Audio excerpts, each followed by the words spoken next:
Buenas tardes, familia, Dios les bendiga. Nos da gusto estar de nuevo pues estudiando las escrituras, la palabra, y estamos en la materia los atributos de Dios. Hoy es la segunda clase y vamos a hablar de la inmensidad de Dios, que es algo sumamente importante. Recuerde que todo lo que estamos aprendiendo son herramientas que nos permitan conocer a Dios para adorarle. Porque en la medida que conocemos a Dios, le podemos adorar con excelencia. A Dios no se le adora en la ignorancia. La ignorancia nos lleva a la idolatría, y la verdad nos lleva a descubrir a Dios y adorarle como Él lo merece. Así que vamos a hablar sobre la inmensidad, vamos a aprender mucho hoy.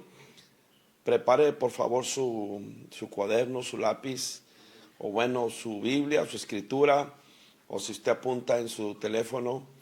Ojalá que esté escuchando junto con su familia. Recuerde que estamos invitándoles para que toda familia se involucre, el esposo, los hijos, y que todos seamos edificados juntos como iglesia. Vamos a ir a la Biblia, vamos a leer Mateo capítulo 16, versos 25 y 26. Mateo 16, 25 al 26. Dice la palabra del Señor: porque todo el que quiera salvar su vida, la perderá, y todo el que pierda su vida por causa de mí, la hallará. Porque ¿qué aprovechará al hombre si ganara todo el mundo y perdiera su alma? Le pregunto otra vez: ¿qué aprovechará al hombre si ganara todo el mundo y perdiera su alma? ¿O qué recompensa dará el hombre por su vida? Le leo Filipenses capítulo 3, verso 8. Ciertamente, dice Pablo, aún estimo todas las cosas como pérdida por la excelencia del conocimiento de Cristo Jesús, mi Señor, por amor del cual lo he perdido todo y lo tengo todo por basura para ganar a Cristo. Y aquí quiero hacer hincapié en dos o tres palabras que quiero que las recuerde hasta el final, que no las vaya a olvidar. La primera de ellas es ganar todo el mundo. ¿Qué significa si ganamos todo el mundo? Para usted, ¿qué significaría ganar todo el mundo? ¿Qué cree usted que puede ganar de este mundo? ¿Qué tanto, por más que se esfuerce, puede ganar de este mundo? Imagínese que usted trabaja muy fuerte, le echa muchas ganas, es muy inteligente y crea empresas multimillonarias. Imagínese que usted es el hombre más millonario del mundo, el más rico, y que lo tiene todo, que tiene yates, que tiene aviones, que tiene, todo a su disposición. Sin embargo, usted solamente tiene pues una gran parte o mucho de este mundo. Pero ¿qué tanto es lo que usted puede ganar de este mundo? ¿Y a cambio de qué? De perder su alma. ¿Se ha preguntado usted qué tan valiosa es su alma? ¿Cuánto vale su alma? ¿Qué es su alma y para qué Dios crió su alma? Y la segunda cosa que quiero que reflexionemos está en el versículo que leímos, en el segundo versículo de Filipenses. Dice Pablo, por amor del cual lo he perdido todo. Ahora la pregunta es: ¿qué es todo? ¿Qué es lo que Pablo perdió? ¿Qué tanto es lo que Pablo perdió? ¿Qué valor tenía lo que Pablo perdió? ¿Cómo se podía cuantificar? ¿Cómo se podía valorar? ¿Cuánto de su tiempo invirtió Pablo para tener lo que tenía? ¿Cuántos tenían lo mismo que él? ¿Cuántos tenían menos que él? ¿Cuántos tenían más que él? Bueno, ¿cuánto es todo para Pablo? ¿O cuánto es todo para ti? ¿Cuánto es lo que tienes? ¿Cuánto es lo que posees? ¿Cuánto es lo que alcanzaste o has logrado alcanzar? ¿O cuánto pretendes alcanzar en esta vida? ¿Qué tanto es todo? ¿Qué es todo lo que tienes que dejar por Cristo? Y quiero que tengas presente esas preguntas, esos cuestionamientos, esas reflexiones que nos generan estos dos pasajes. Y al final vamos a regresar a ellos. Hay una diferencia entre la fe nominal y la fe real. La fe nominal nos enseña a creer lo que Dios dice. Y es importante, seguramente para usted y para mí, creer lo que Dios nos ha prometido. Hay en la Biblia muchísimas promesas. La Biblia está llena de promesas, está llena de palabras que Dios nos ha dejado y que nosotros podemos creer en ellas. Sin embargo, las promesas no todas son iguales. Hay promesas o palabras de parte de Dios que nos resultan más difíciles de creer que otras. Es decir, seguramente usted ha enfrentado situaciones en las que ha recibido una palabra de parte de Dios y algunas de ellas no les cuesta trabajo tanto creerlas porque pues no representan tanta fe. No se ocupa tanta fe para alcanzar ciertas o cuales cosas, y otras promesas le exigen a usted aparentemente más fe. Y algunas de esas promesas no las alcanzamos. ¿Por qué? Porque nos parecieron promesas muy elevadas, muy grandes. Promesas que no pudimos alcanzar porque nos faltó la fe. Entonces la fe nominal nos lleva a creer en lo que Dios nos ha dicho. Pero hay una fe que es la fe real. La fe real nos lleva a creer en el Dios que lo dijo. Y eso es una diferencia sustancial. Pero usted no puede tener una fe real. Es decir, la fe real no está supeditada a qué tan grande es la promesa, qué tan pequeña es la promesa. Y en medida de lo grande o pequeña la promesa, entonces la fe que usted aplica es más grande o es más pequeña. Acuérdense que sus discípulos dijeron, Señor, aumentanos la fe.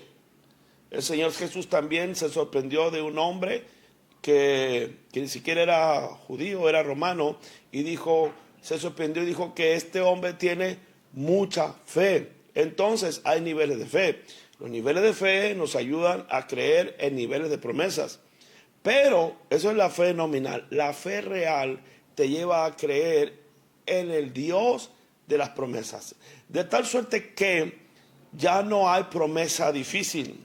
Ya los rangos en cuanto a la promesa, lo grande o pequeño de una promesa no es una dificultad, porque tú no dependes de la promesa, dependes del Dios que te da la promesa. Pero para eso tú tienes que conocer a Dios, tú tienes que tener una revelación de quién es Dios. Por eso es tan importante que conozcamos profundamente a Dios. Recuerde que el domingo yo les decía que el Señor dijo, esta es la vida eterna, que te conozcan a ti, al único Dios verdadero, y a Jesucristo tu Hijo, a quien has enviado. Entonces, la vida eterna está contenida en el conocimiento que tengamos de Dios. Pablo le dice a Timoteo, echa mano de la vida eterna. Y entonces, si la vida eterna es el conocimiento de Dios, echar mano de la vida eterna es echar mano de aquello que conocemos de Dios. Y no podemos echar mano de Dios al menos que lo conozcamos, y en la medida que lo conozcamos tendremos una fe real que no está sustentada en las cosas que Él dijo, sino en Dios que lo dijo. Y entonces no va a haber promesa que sea difícil o inalcanzable, y entenderemos que nada es imposible para Dios. Fíjese lo que dice Romanos capítulo 4 verso 3. El padre de la fe se llama Abraham. Amén. Entonces todos somos hijos de Abraham mediante la fe. Fíjese lo que dice la Biblia, porque ¿qué dice la Escritura? Romanos 4:3. ¿Qué dice la Escritura? Creyó Abraham a Dios y le fue contado por justicia. Pero tenemos que prestar atención en lo que la Biblia dice. Dice que Abraham creyó a Dios. No dice que creyó en la promesa. No dice que creyó en lo que Dios lo dijo. Dice que Abraham creyó a Dios. Entonces su mirada no estaba en la promesa, sino en el Dios de la promesa. Por eso es el Padre de la fe. Y nosotros confiaremos en el Dios de la promesa en la medida que conozcamos a Dios. Por eso es tan importante y pongo yo tanto hincapié día tras día, domingo tras domingo, en que todos participemos de estas enseñanzas. Que no dé usted por sentado que usted conoce lo suficiente para adquirir, para tomar, para alcanzar lo que Dios tiene para su vida. Entre más conocemos a Dios, entonces podemos poner nuestra confianza en ese Dios que nos promete, y entonces no habrá en nosotros nada imposible, porque nuestra fe no está sustentada en la promesa, sino nuestra fe está sustentada en el Dios que nos promete. Amén. Aquí está mi papá hablando, contestando. Tengo alumnos hoy. Bueno, la magnitud de las cosas. Vamos a hablar de la magnitud de las cosas. Le voy a decir que qué tan grandes son las cosas. Iba, la verdad lo olvidé, pero ahorita que fuimos a la frutería, iba a buscar un cacahuate o una nuez. Pero bueno, voy a pedir a ver, Freddy, pásame una uva. Una uva. Quiero que lo visualice, quiero que lo tenga ahí, que lo pueda dimensionar. Que dimensionemos la magnitud de las cosas. Aquí tengo una uva. Imagínese que usted toma esta uva en su mano, en la palma de su mano, y escucha la voz de Dios que le dice: aquí tienes todas las cosas. Todas las cosas. Aquí las tienes. Que esta uva representa todas las cosas. ¿Qué son todas las cosas? Todas las cosas. Recuerda el primer pasaje que leímos.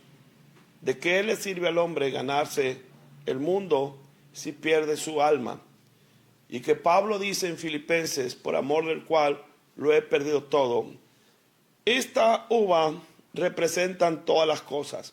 Es decir, aquí está el cielo, la tierra, los mares, aquí están los ríos, los peces, aquí están los animales, aquí están las ciudades, aquí están los vehículos, aquí está la comida, aquí está tu familia, aquí está la iglesia, aquí está el mundo entero.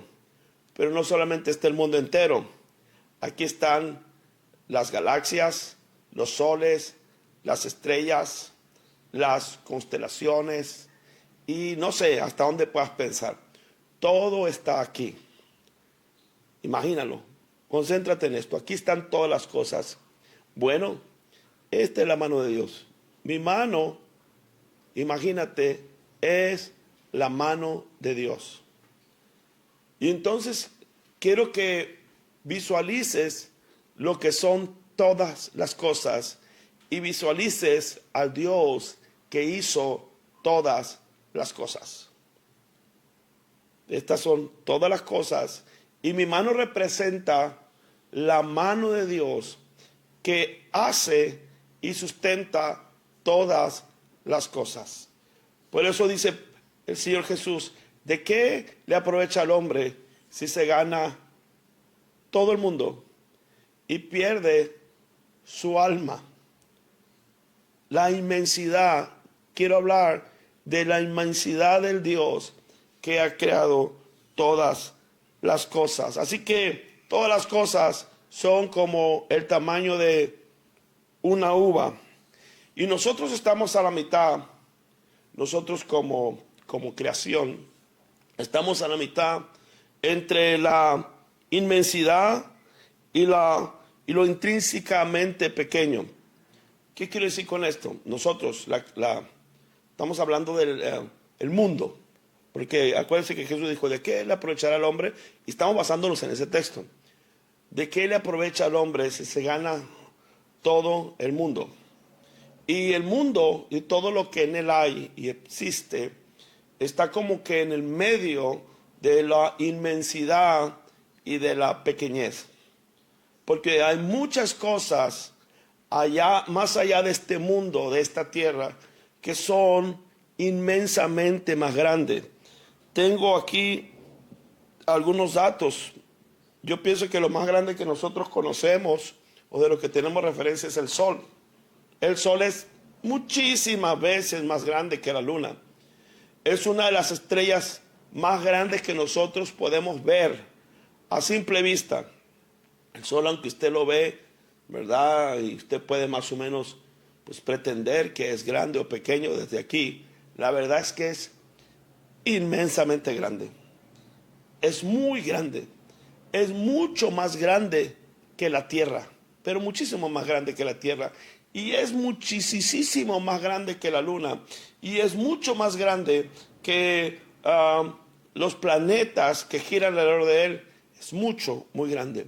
Sin embargo, comparado con otros soles, porque debe saber usted que hay muchísimos otros soles en el universo. No que nos los imaginamos, sino que ya los podemos ver a través de aparatos que la ciencia sabe que existen, que son tan grandes que pueden hacer desaparecer nuestro sol.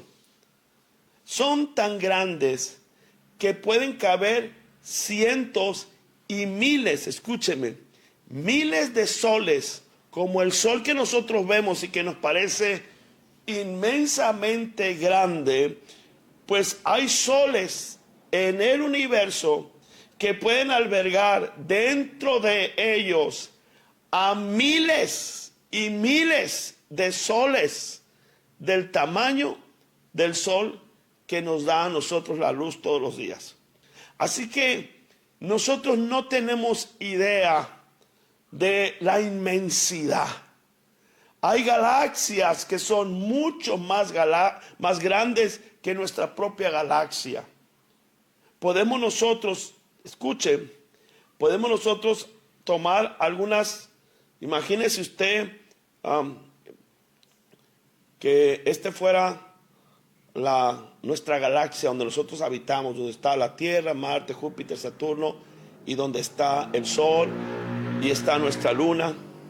Hay galaxias mucho más grandes que usted los puede agarrar y serían, si esta es una uva, pueden ser como una naranja. Y con esa naranja, si usted o Dios pudiera tomar esa naranja, aventarla contra esta uva y hacerla desaparecer. Así que ese es el tamaño del mundo que habitamos. Y cuando hablamos de distancias, por ejemplo, nosotros hablamos de centímetros, que es una distancia pequeña.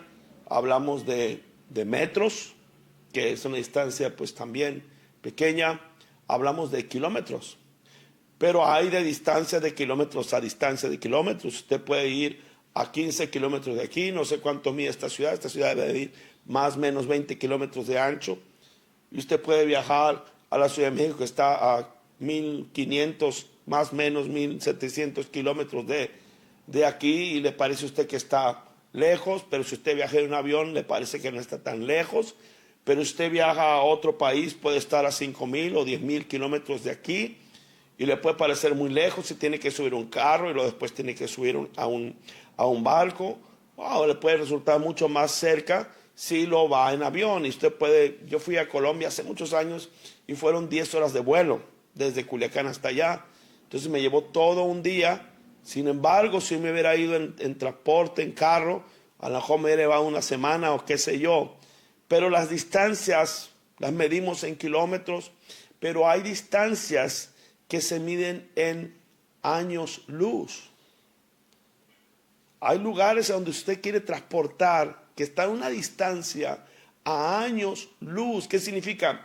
Que si usted viajara a la velocidad de la luz, le llevaría años, 10,000, 10,000 años, 20,000 años, 100,000 años. Hay distancias que se calculan por cientos de miles de años luz. Son dimensiones extraordinarias que a usted lo podrían impresionar. Y entonces se da cuenta que nosotros observamos las grandezas de la tierra y perdemos la perspectiva de lo que realmente son. Cuando usted ve un edificio grande y dice, ¿qué edificio tan grande?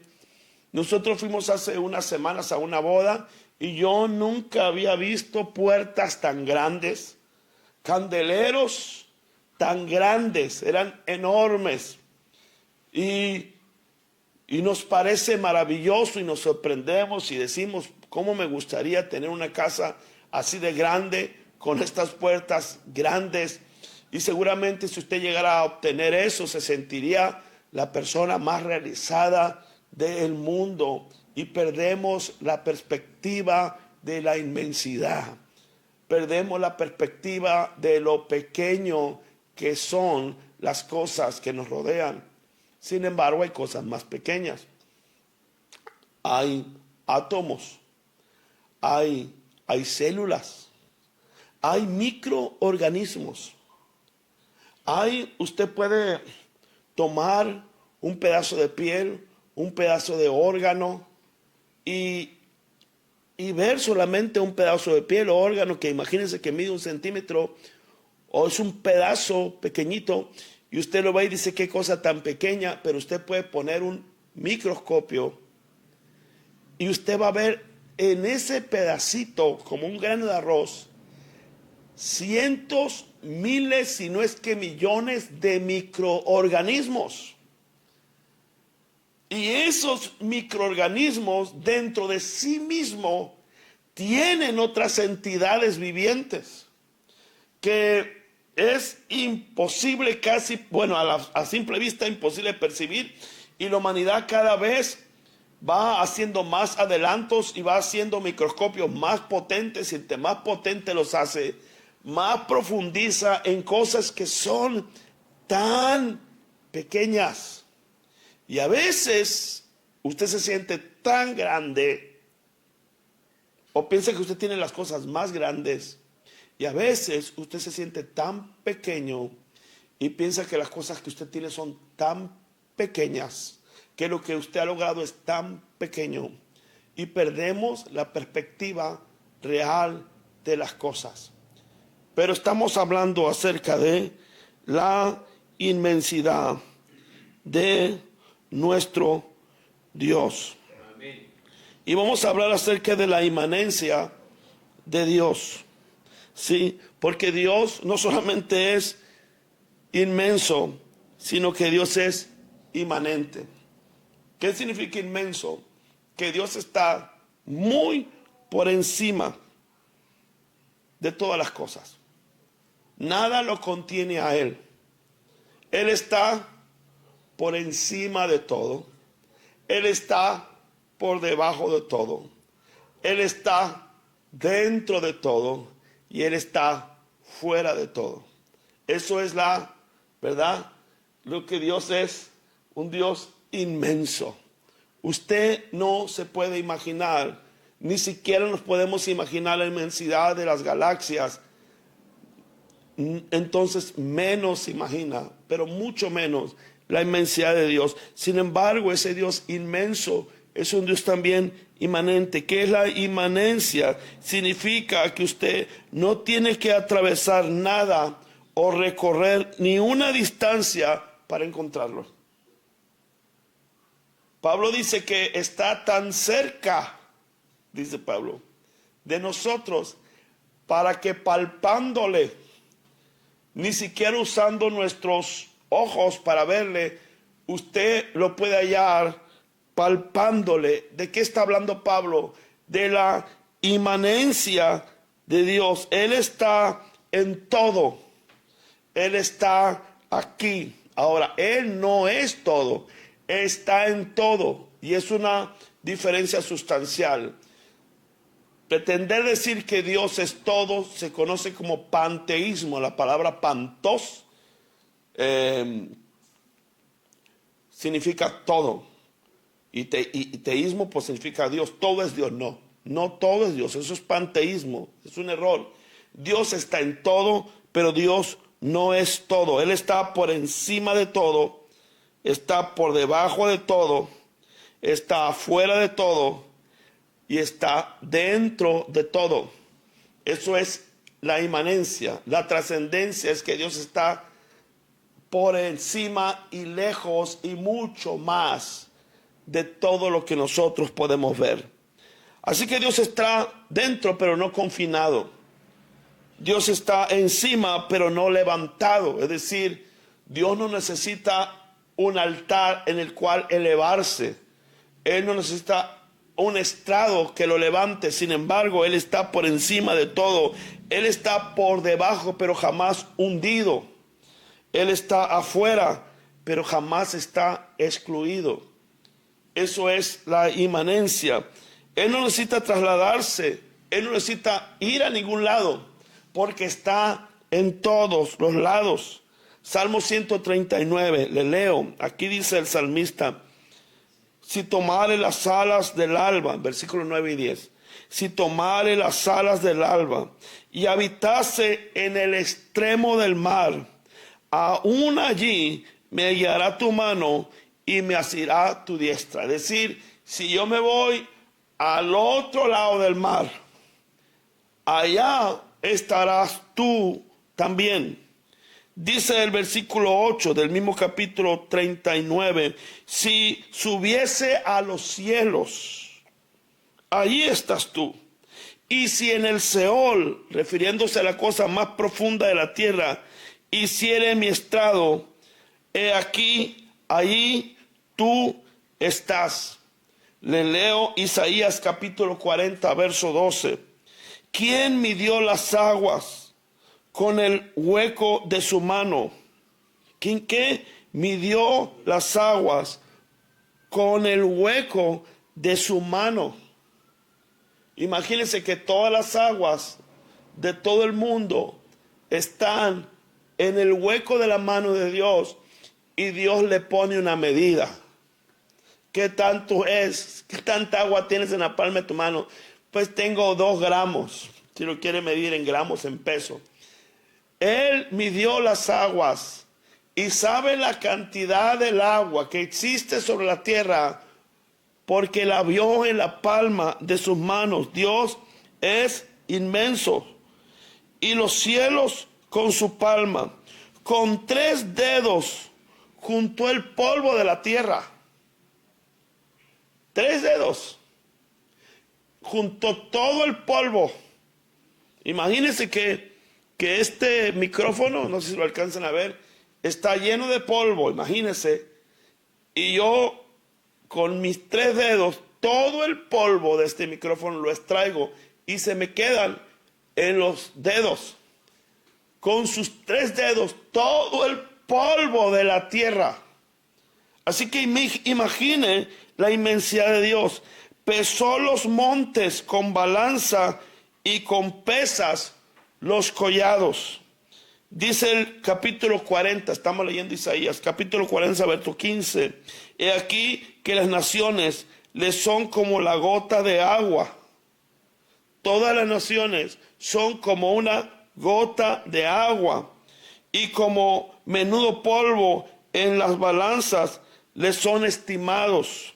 He aquí que hace desaparecer las islas como si fueran polvo. Como si usted, imagínese que usted cae arena sobre la mesa, un puño de arena, y cada una de ese granito de arena representa una isla o representa una nación. Y usted con un sacudidor viene y limpia la mesa de la arena. Dice, Él así lo hace. Las naciones, las islas, las limpia como si fueran polvo. Dice el versículo 17, como nada son todas, estamos todavía en Isaías 40, como nada son todas las naciones delante de Él, y en su comparación serán estimadas en menos que nada y que lo que no es.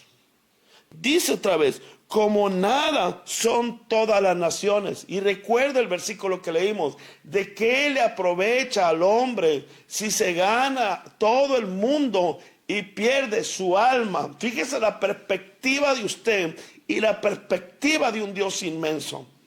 Usted piensa que lo puede ganar todo y que entre más tiene, ¿verdad? No, yo lo veo penosamente como personas prefieren placeres, obtener ganancias, descuidan su alma por cuestiones de este mundo. Y dirá quizá alguno, yo no busco riqueza, pastor, yo a veces lo que estoy buscando es el sustento. La Biblia dice que busquemos primeramente el reino de Dios y su justicia, y todo lo demás, todo, te será ¿qué? Añadido. Entonces, dice la Biblia que Él tiene cuidado de nosotros, que Él sustenta a las aves del campo y viste a las flores. Entonces, ¿cómo no nos va a sustentar y vestir a nosotros? Y seguimos en Isaías, dice el capítulo, seguimos en el capítulo 40, verso 22. Él está sentado sobre el círculo de la tierra, cuyos moradores son como langostas. Está hablando de chapulines. Todos los moradores delante de él son como chapulines. Él extiende los cielos como una cortina, los despliega como una tienda en que morar. Es como si usted tuviera una casa de campaña y llega a un lugar y la saca, ¿verdad? Como cortinas, y extiende y la levanta para morar en ella. Dice, así son los cielos, son para él como una cortina que él levanta para habitarla. La grandeza de Dios y la pequeñez de las cosas que han sido creadas. Les voy a leer el versículo 25-26. Seguimos en Isaías 40. ¿A qué pues me haréis semejante? ¿O con qué me compararéis? Dice el Santo. Levantad en alto vuestros ojos y miren quién creó todas estas cosas. Fíjense lo que está diciendo. Dice Dios, ¿con quién me van a comparar? ¿Con quién? Levanten los ojos, y los hace mirar al cielo. Levanten los ojos en alto. Miren los cielos. Miren quién creó todas estas cosas. Él saca y cuenta su ejército. ¿Quién es su ejército? Son las estrellas. ¿Con quién me van a comparar? ¿Con quién me van a asemejar? Miren al cielo. Él cuenta.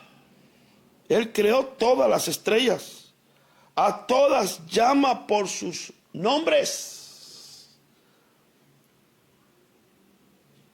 Imagínense aprenderse billones de trillones de miriadas de estrellas que él creó, que Dios sabe cuánto pesan, cuánto miden. Y a cada una le puso un nombre y no se le olvida el nombre de ninguna de ellas. ¿Con qué comparas a Dios? ¿Con qué lo canjeas o lo cambias? Por eso dice, ¿de qué te aprovechas si te ganas el mundo y pierdes tu alma? Dice, ¿qué pagará? Los versículos leímos, el hombre, ¿qué pagará por su alma? ¿Cuánto cuesta tu alma? ¿Qué de todo lo que existe en la tierra paga tu alma? Tal es la grandeza de su fuerza y el poder de su dominio.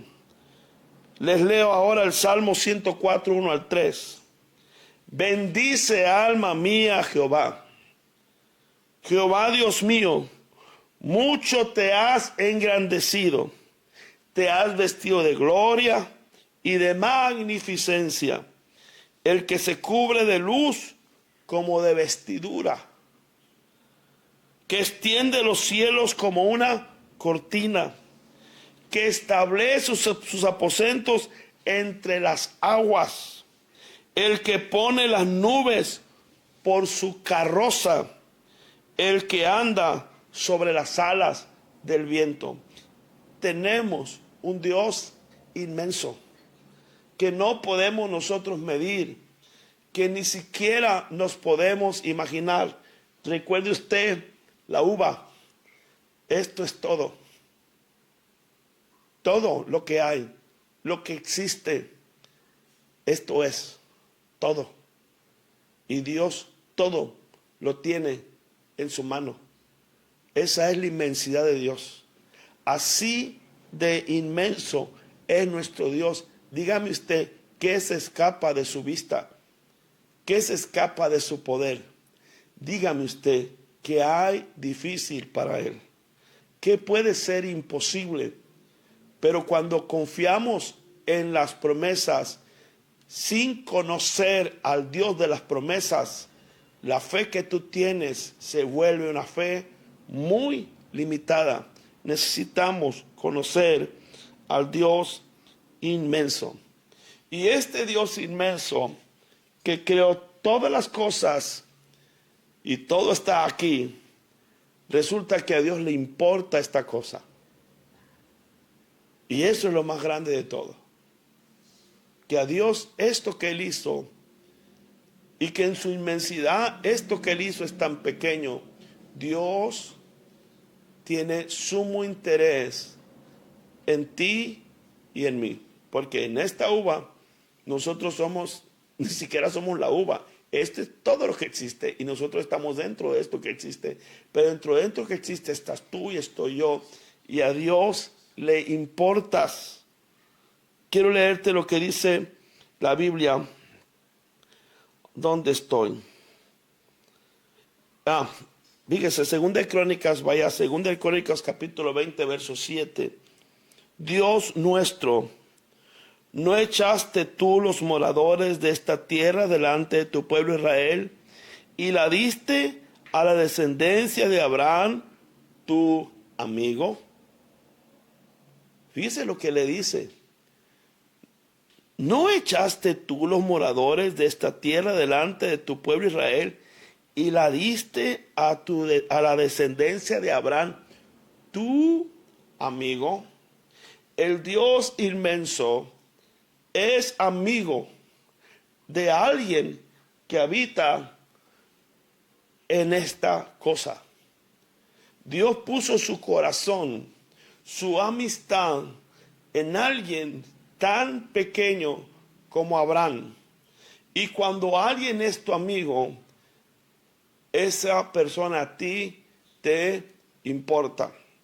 Dice la Biblia, y se cumplió la escritura, Santiago capítulo 2, verso 23, se cumplió la escritura que dice, Abraham creyó a Dios y le fue contada por justicia y fue llamado amigo de Dios. ¿Le creyó a quién? A Dios. No creyó lo que Dios dijo, creyó a Dios. Dios lo saca de su carpa y le pone a contar y le dice, cuenta las estrellas si puedes. Y empezó Abraham a ver las estrellas.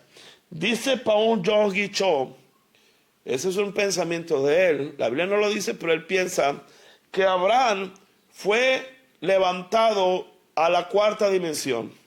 Paul Yonggi Cho dice que la cuarta dimensión es la dimensión de Dios. Y que entonces Paul Yonggi Cho fue en el espíritu, empezó a ver las estrellas como Dios las ve. Y como Dios las ve en la palma de sus manos. Entonces no se trataba de que Abraham contara las estrellas, sino que tuviera la visión que Dios tiene las estrellas. Escúchelo. No se trataba de contar las estrellas, sino de tener la visión que Dios tiene las estrellas. Entonces, cuando es levantado a la cuarta dimensión y ve las estrellas como Dios las ve, entonces tuvo una revelación de la inmensidad de Dios. Y entonces Dios lo hace su amigo, porque tuvo una revelación. Fíjese lo que, mira lo que dice aquí para apoyar esto que estoy diciendo. Juan capítulo 15. Versículo 13 al 15. Nadie tiene mayor amor que este, que uno ponga su vida por sus amigos. Ustedes son mis amigos si hacéis lo que yo os mando. Y agrega, ya no os llamaré siervos, porque el siervo no sabe. Ahí repita conmigo ahí, el siervo no sabe. El siervo no sabe lo que hace su Señor, pero os he llamado amigos, porque todas las cosas que oí de mi Padre se las he revelado, se las he dado a conocer. Y les repito, no hay adoración sin conocimiento, no se adora en ignorancia, y tanto más se conoce a Dios, más perfectamente se le adora. Y Dios se revela a nosotros. ¿Qué hizo entonces Dios cuando le dice sal e intenta contar las estrellas? No es que lo puso a contar desde abajo, sino que lo subió para que las contara desde arriba. Y entonces Dios le es revelado a Abraham. Dios le revela sus cosas a sus amigos. Y entonces nosotros somos amigos de Dios Y entonces a Dios le importamos. Dios nos ama. Nos ama, dice, ya no les voy a llamar siervos porque el siervo ignora. Les voy a llamar amigos porque el amigo me conoce. Dios te llama amigo para que le conozcas, para revelarte quién es. Y en la medida que te revela quién es, tú le puedes adorar de manera perfecta. Pero ¿por qué entonces nos limitamos? ¿Por qué a veces no somos los felices que debiéramos ser?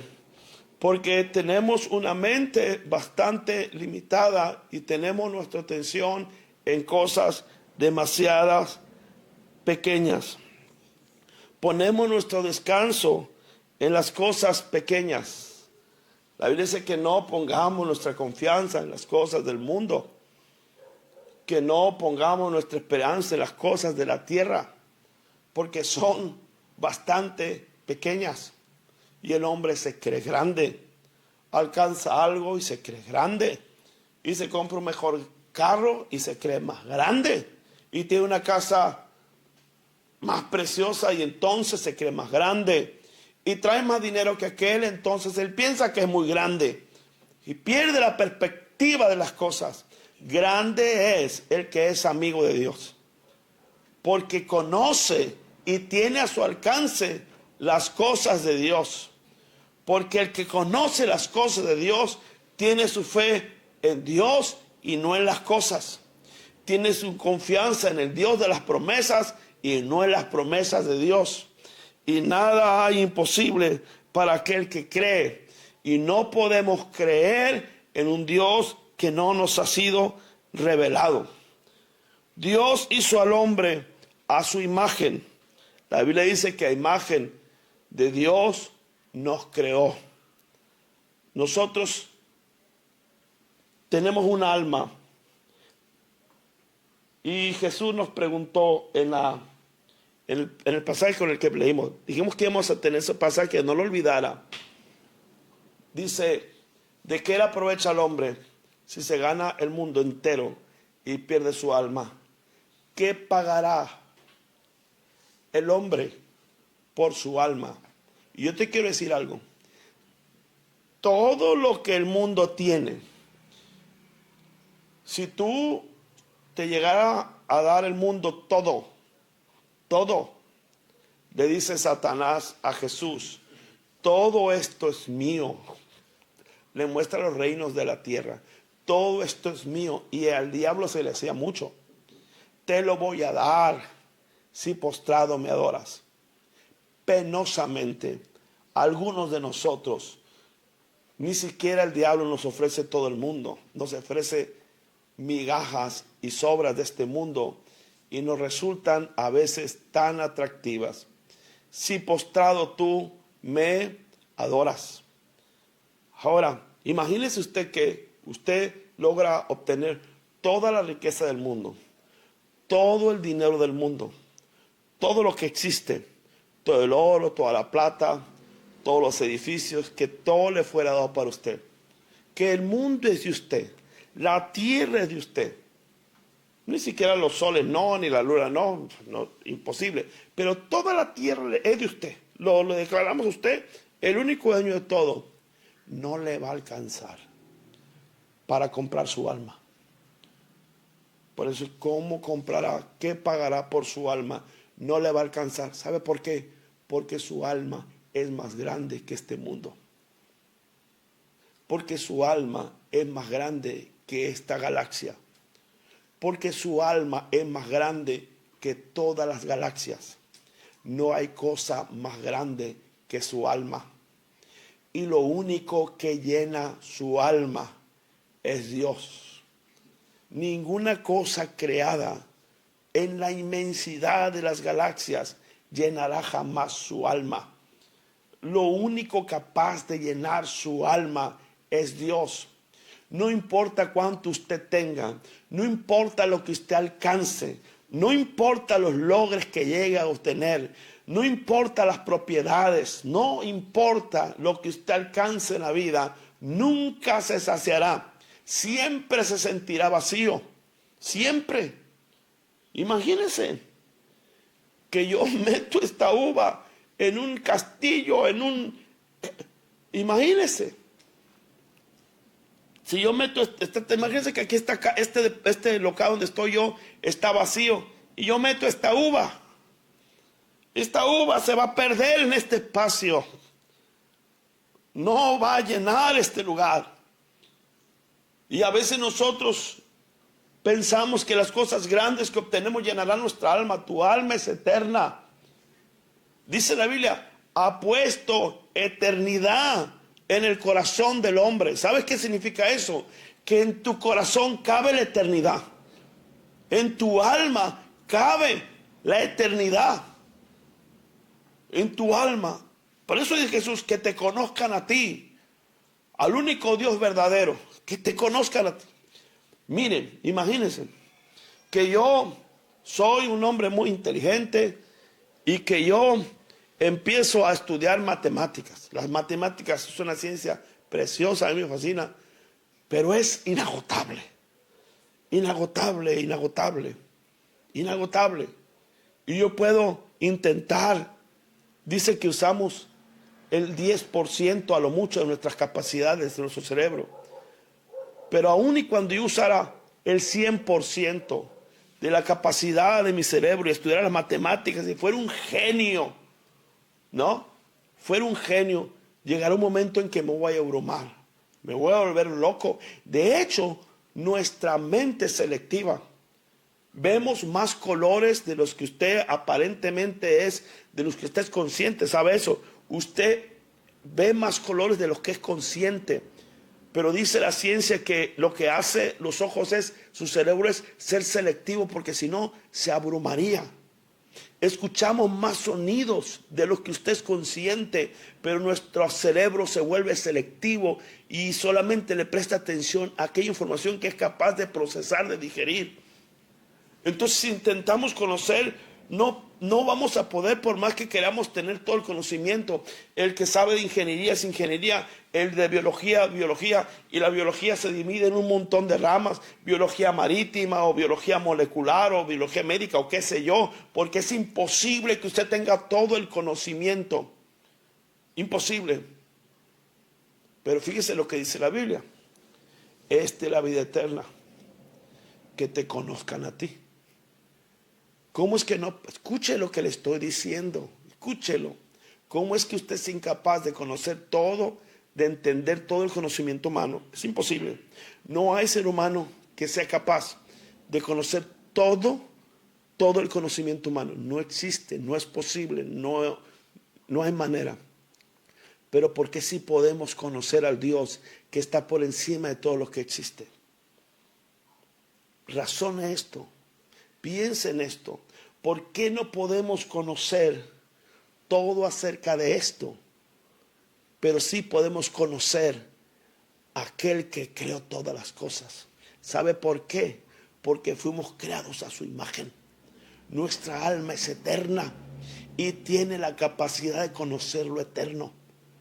Y estamos enfrascados y limitados a esto cuando Dios nos dio la capacidad de aquello, de descubrirlo a Él. Él sí es grande, Él sí es inmenso, Él sí lo llena todo, Él sí lo cubre todo. La eternidad no te va a alcanzar, pero sí eres capaz. Tu alma es capaz de conocerlo, porque tu alma es mucho más grande que todo el universo y todas las constelaciones. No lo vas a llenar, no te vas a llenar, ni nada te va a saciar, sino solamente el Dios inmenso puede llenar un alma inmensa como la que crió en ti. No, somos importantes para Dios. Dios nos ama. Dios sustenta. Escuche bien. Dios ama lo que Él hizo, pero Él hizo lo que ama. Otra vez. Dios ama lo que Él hizo y Él hizo lo que ama. Ya estabas en la mente de Dios, ya te amaba y entonces te hizo. Y puesto que te hizo, Él te ama. A Dios le importan las aves del cielo y las sustenta. A Dios le importan las flores y las viste. ¿Sabes por qué? Porque Él las crió, las ama. Pero Dios te ama a ti. Más, dice, que le importamos a Dios más que las aves y más que las flores. Porque de tal manera nos amó Dios, que envió a su Hijo unigénito, al eterno Verbo, lo hizo carne, al inmenso lo hizo pequeño en un pesebre, porque nos ama. Así que Dios es un Dios que se entusiasma, es un Dios de entusiasmo. Dios se entusiasma mucho consigo mismo, ¿sabe eso? Dios se entusiasma consigo mismo. Dice, este es mi Hijo amado. Lo dijo 2 veces, lo dijo de Jesús cuando salió del Jordán, y lo dijo también en la transfiguración. Este es mi Hijo amado que me complace. Y también dijo Jesús, te alabo, Señor, porque escondiste.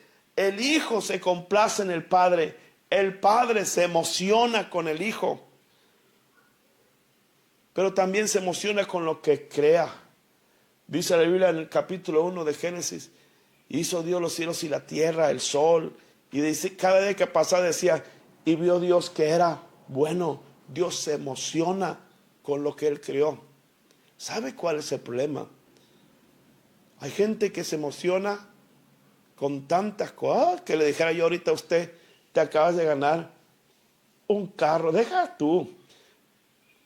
A veces hacemos rifa aquí en la iglesia de 10,000 pesos. Hemos hecho rifa de 10,000 pesos. El que se la saca casi se desmaya. Uy, ay, anda abrazando a todo el mundo y todo bien. Llegamos el domingo, ay, que te lo sacaste la rifa. Todos bien emocionados. 10,000 pesos. Pero no les emociona a Dios. Le decimos, Dios quiere intimar contigo. No se emociona. Dios quiere que tú le adores, que estés cerca. No les emociona. Dios se encuentra en su palabra. Dios se encuentra en la oración. Dios se encuentra en la alabanza. No se emocionan. ¿Se da cuenta? Nos emocionan más las cosas insignificantes y sin valor. Porque hemos perdido la perspectiva de nuestro Dios inmenso y todopoderoso. Y de un alma que vale más que todas las galaxias. Y que fue creada única y únicamente para Dios. Fuimos creados para alabanza de su gloria. No menos que eso. Así que descubramos a Dios juntos. Sigamos aprendiendo. Sigamos entendiendo. Y que cada día nos emocione más el Dios que tenemos. Y que produzca de manera natural, espontánea, una alabanza profunda de todo el corazón. Padre, te damos gracias y te bendecimos, porque tú eres bueno para siempre, es tu misericordia y tu verdad por todas las generaciones. Ayúdanos, Dios, a emocionarnos, pero eso no va a suceder si no te conocemos. La ignorancia nos ciega, nos hace insensibles a lo que tú realmente eres. Pero que te descubramos, que te conozcamos, que te nos reveles. Y la alabanza estará de continuo en nuestra boca. Padre, gracias, te honramos, te bendecimos, te exaltamos. Te damos gloria y honor por siempre y para siempre. Amén y amén. Dios le bendiga, precioso. Nos vemos mañana en Vivencial a las 6 de la tarde en vivo, los que están en Obregón, online, a los que nos acompañan de otras ciudades. Dios les bendiga, Dios les guarde.